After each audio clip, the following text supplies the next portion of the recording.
Welcome to the operation explanation of the automatic bottle multi-color pad printer from D-Star.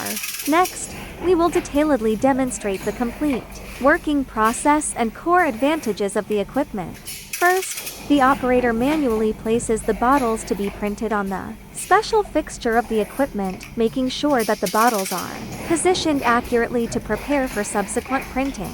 The equipment starts the automatic mode and accurately performs multi-color pad printing on the front of the bottle, ensuring uniform printing color and clear patterns without deviation.